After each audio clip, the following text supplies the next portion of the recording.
Boa noite, então, meus irmãos e minhas irmãs. Mais uma vez nós estamos aqui, graças a Deus. Hoje, quarta-feira, 14 de fevereiro de 2024. Estamos começando um tema que requer bastante debruçamento: casamento e divórcio.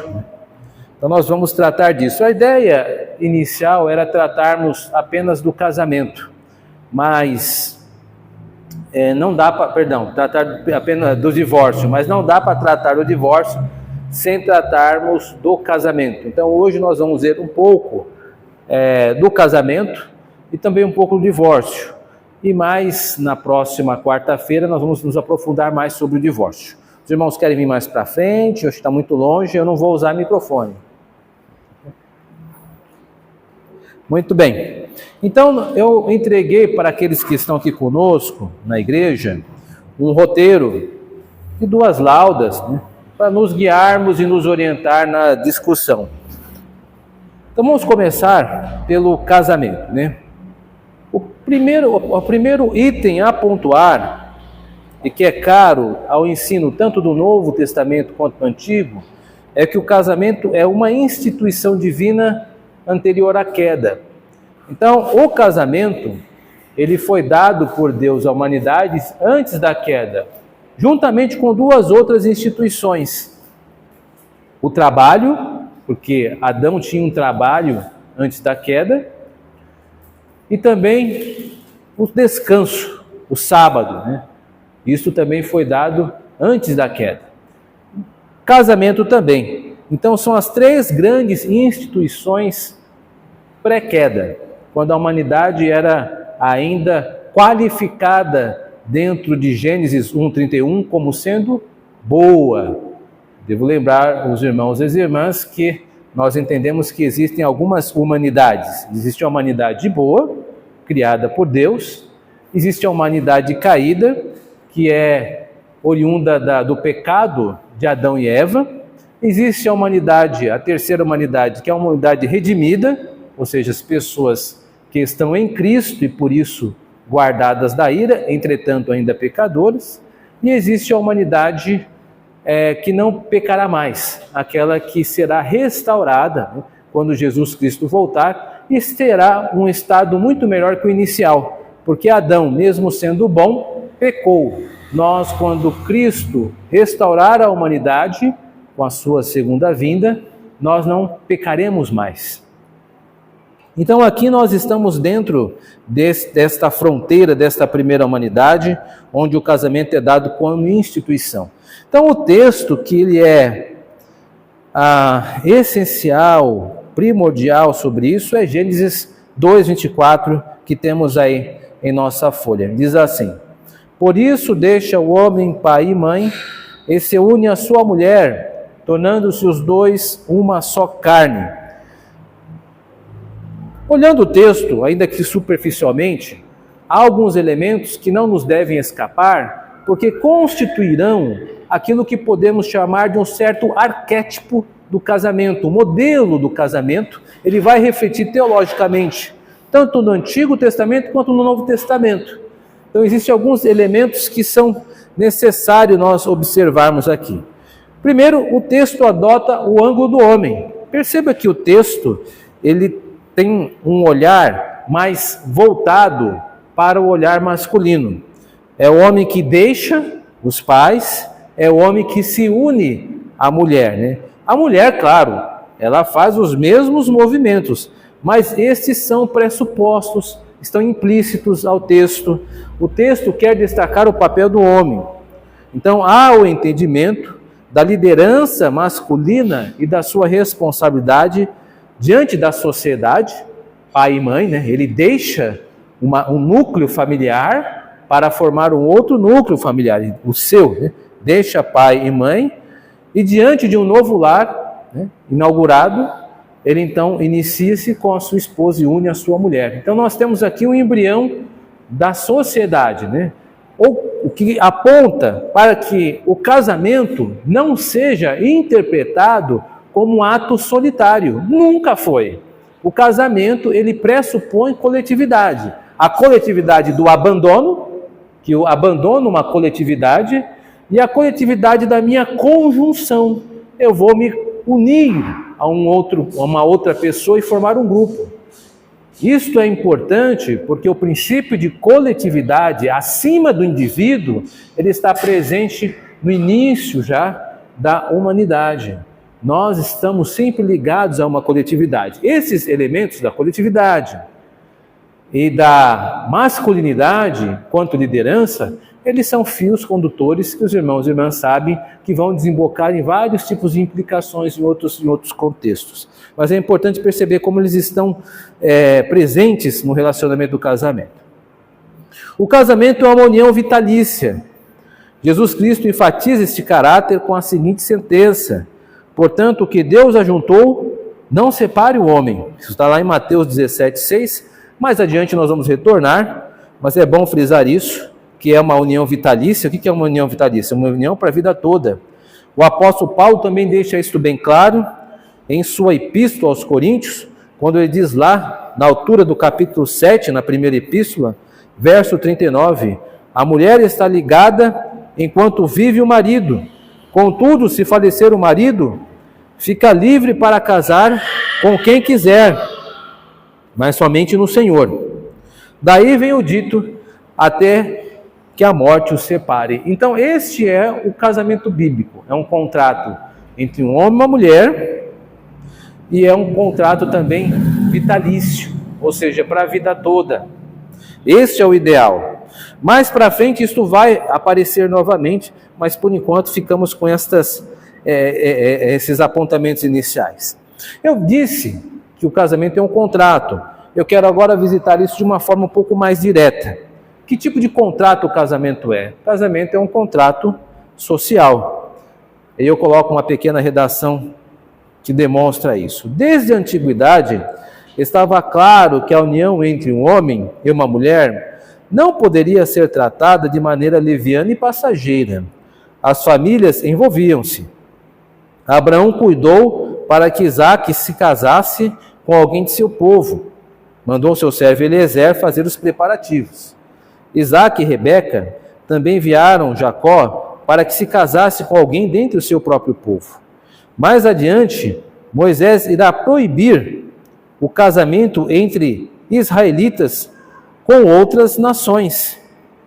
E aí está, o mais adiante, o capítulo 7, verso 4 do livro de Deuteronômio. Nem contrairá matrimônio com os filhos destas nações, não darás tuas filhas a seus filhos, nem tomarás suas filhas para os teus filhos. Então, o casamento antigamente era um casamento arranjado, era um casamento entre famílias, o que fazia todo sentido, porque as famílias precisavam manter os seus patrimônios. Esta ideia do casamento romântico, ela é uma inovação. Nem sempre isso existia. Na atualidade, nas culturas orientais, da onde a Bíblia é berço, era muito mais coerente os adultos decidirem quem eram as melhores pessoas para unir os seus filhos. Recentemente houve uma pesquisa numa revista britânica sobre os casamentos por contrato com os pais, os pais arranjando o casamento, e os casamentos ocidentais. E nessa pesquisa foi mostrado que os casamentos de culturas e casamentos arranjados têm menos divórcio do que os casamentos onde as pessoas se casam, entre aspas, por amor. Ou seja, é uma instituição milenar, é uma instituição que é anterior à ideia de ocidente que nós temos. Isso funcionava no tempo bíblico e tinha os seus méritos, e o principal era que pessoas mais velhas tomavam as decisões pelas mais novas. E quando eu falo mais novas, eu estou falando mais novas mesmo. As meninas casavam na idade de 14 anos por causa da marcação do seu ciclo. E os meninos também eram declarados homens com tenra idade. A passagem da idade que marca a distinção entre a infância e a vida adulta entre os judeus, o chamado bar mitzvah, acontece aos 12 anos. Isso é uma marca de algumas das culturas antigas que declaravam que o homem que ele era homem a partir do momento que ele poderia ler e entender a Torá. Então a ideia de infância é uma coisa também muito moderna. Mas nesse contexto, então, é que Abraão procura casamento para seu filho, Isaac e Rebeca também. Os casamentos arranjados eram comuns, assim também como eram proibidos casar com outras nações. Então, existia delimitações com quem poderia casar. Há um outro aspecto do contrato, que é o contrato que envolvia questões de ordem financeira, sim. Casamento tem a ver com dinheiro. No Antigo Testamento existia o costume de conferir uma compensação financeira para a família da noiva, o que alguns chamam de dote. Jacó, por exemplo, ofereceu seus serviços uma vez que não possuía outros valores. Isso está em Gênesis 29, verso 18. 7 anos te servirei pela sua filha mais moça. Davi, de maneira semelhante, não tendo posses, ofereceu seus serviços militares ao rei Saul. Está lá no texto, 1 Samuel 18, 25. O rei não deseja dote algum, mas sem prepúcios de filisteus. Então perceba que era muito comum nas culturas orientais, então, ter uma compensação financeira para a família da noiva. Ainda bem que isto não chegou aos nossos dias. Mas, brincadeiras à parte, isto fazia parte do ritual. Há culturas outras, por exemplo, algumas aldeias na Filipinas, eles dão bois, né, para o pai da noiva, então eles têm fazendas, é um outro tipo de compensação. E aqui esses dois personagens bíblicos que estavam sem condições financeiras prestaram seus serviços. Então, desde muito antigamente, o casamento envolve dinheiro, sim, fazia parte da constituição de herança, era uma visão patrimonial. Quando o texto bíblico proíbe cobiçar, lá no 10º mandamento, está assim, não cobiçarás a mulher do próximo, mas também está outros elementos como a casa, móveis e bens relacionados a patrimônio. O casamento era visto como algo que iria tornar-se então um patrimônio daquele homem juntamente com aquela mulher, mas era visto como uma faceta patrimonial. Hoje em dia também é. A ênfase talvez não seja tanta, mas é muito comum isso. Por exemplo, o cartório, quando vai se casar, ele pergunta como será o relacionamento de bens, se vai ser por comunhão parcial ou não, entre outros tipos de alternativas, porque o casamento, desde muito tempo, tem essa marca financeira. Também era um contrato que envolvia questões éticas. A fidelidade conjugal era esperada, né? O adultério, lembro a todos, era punido com morte capital, pena capital, aliás, Levítico 20:10. Se um homem adulterar com uma mulher do seu próximo, será morto o adúltero e a adúltera. E um comportamento contido com impulsos era esperado e tido como justo. O livro de Jó diz isso. Fiz aliança com os meus olhos, como, pois, os fixaria eu numa donzela? Então, as pessoas casadas, elas precisavam continuar casadas. Isso significa que deveriam claramente ter isso no coração, de que ao escolher um cônjuge, uma pessoa do sexo oposto, ele ou ela abria mão de todas as outras alternativas. Isso não deveria pesar ao coração da pessoa que fez a sua escolha e conviver com essa escolha para o resto da sua vida. Então, há princípios bíblicos que enfatizam isso, como o texto que penaliza o adultério e o texto que foi lido aqui em Jó, que trata de uma ética, né? Não é correto o cônjuge ficar olhando para a grama mais verde, que parece mais verde, nunca é do lado da cerca.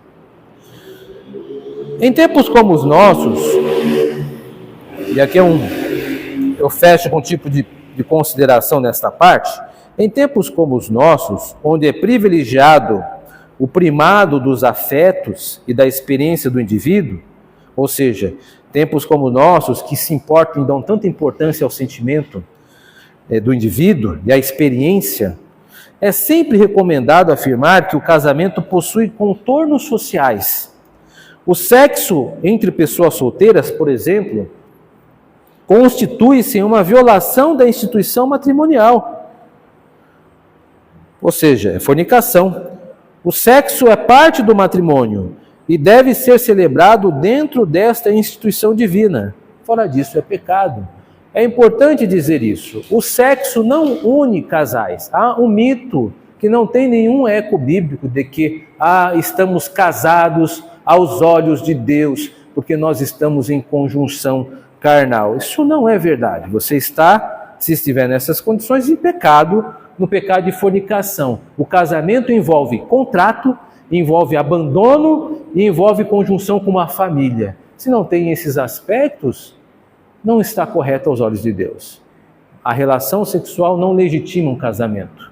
Muito pelo contrário, a relação sexual feita por solteiros é um avilte à instituição constituída por Deus como sagrada, que é o matrimônio.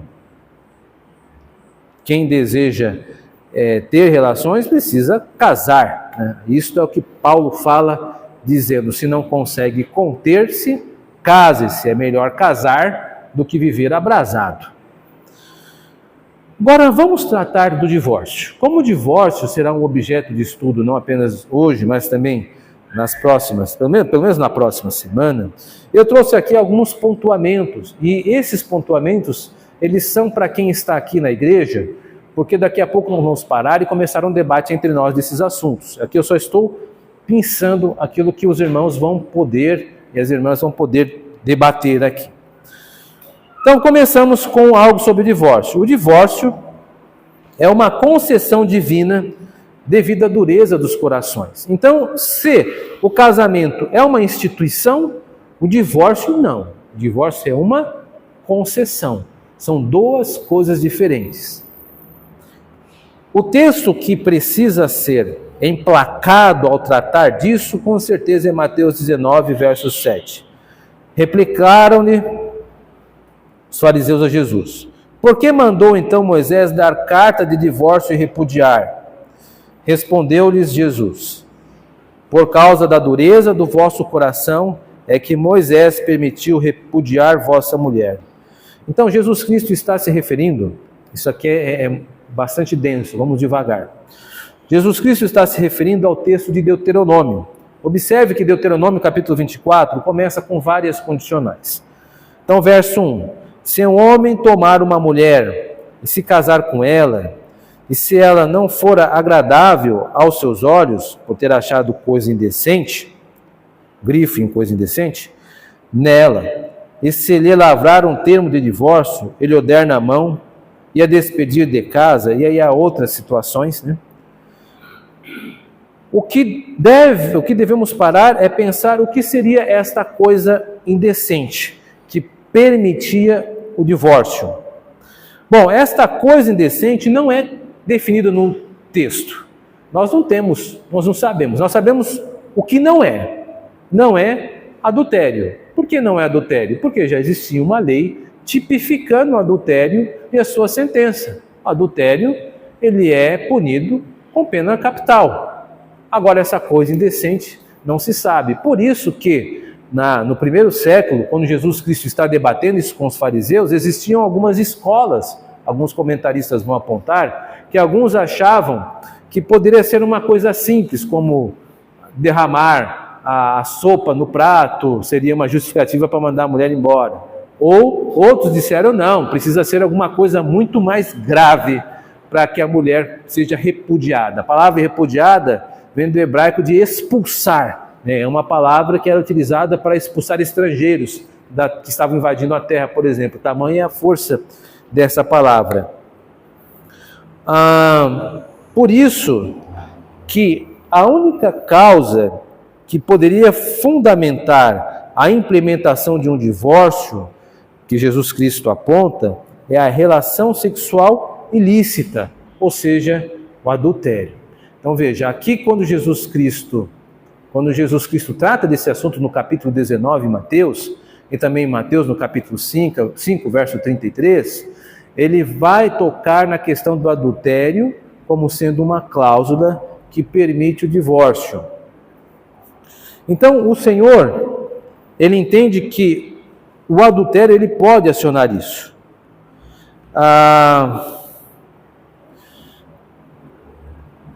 Ele utiliza o texto de Deuteronômio 24, mas ele não elucida o texto. Na verdade, ele não vai ao texto. Deixa eu refazer. Ele vai até Gênesis, no princípio não era assim. Deus criou um homem e uma mulher para que permaneçam para sempre. É o que nós vemos em Mateus 19. E ele emenda dizendo que o adultério é a única cláusula que ativa a possibilidade de divórcio. Apenas o adultério. A nossa confissão de fé, ela vai abordar o assunto chamando isso de causa suficiente. Então eu recortei lá na nossa confissão de fé de Westminster, capítulo 24, verso 6. Só é causa suficiente para dissolver os laços do matrimônio o adultério. Caso haja dissolução sem esse critério a ser obedecido, o infrator, ao casar com outra, comete adultério.